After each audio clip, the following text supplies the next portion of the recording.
My Miskasowin process has been a growing one that hasn't fully bloomed but has a few petals of understanding now through my journey of ECCU treaties in the classroom.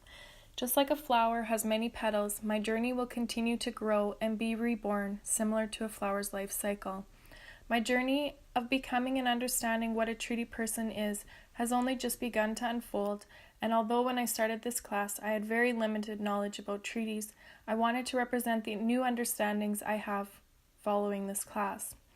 Each circle is overlapping, and just like my journey, some of my knowledge will be things I've begun to understand, and other things will occur as I continue on this circle of life.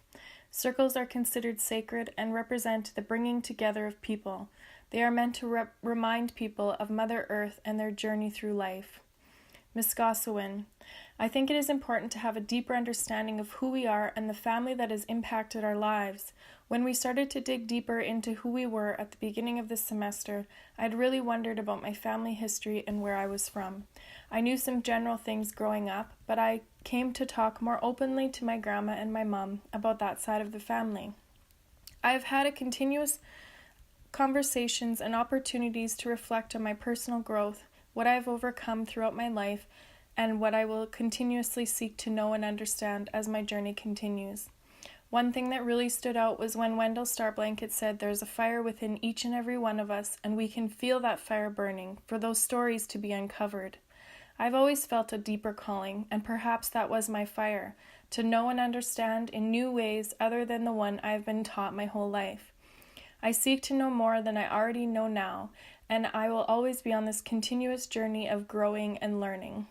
Miskasowin, having good relations with others. This seems like a simple concept and one we should already be doing. However, we see racism, prejudice, and hate all around us. Something that stood out to me was when Wendell talked about the traditional ceremonies and how if we don't start participating, they will no longer happen. I really enjoyed hearing from Wendell when we were on our field trip to Fort Capel and how open and welcoming he was to invite us to return at any point.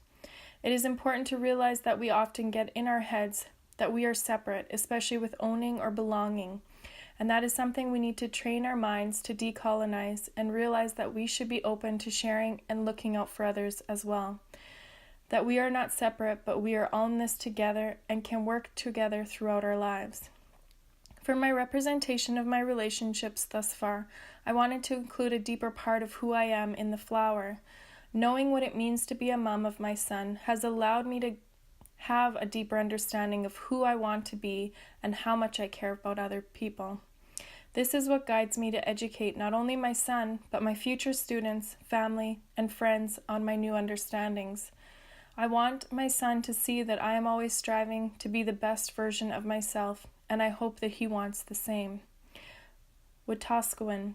I represented Miskasowin with my acknowledgement to share Treaty 4 land with all nations. It was very important to learn from the land when we went on our trip and met Wendell, and where he shared his stories of medicines and plants with us. I have always felt a deeper connection to the land and nature around me. I spent a lot of time on our family farm during the holidays or summer months. An important part of treaties was to live in harmony on the land. This part of the flower is my own representation of the constant renewal and commitment to treaties. Just as was said, as long as the river flows. Tapwewin, speaking the truth with precision and accuracy. It is important as future educators that we start to incorporate our knowledge and understanding into the curriculum and our classrooms. The history of Indigenous peoples needs to be told in order to start to indigenize education.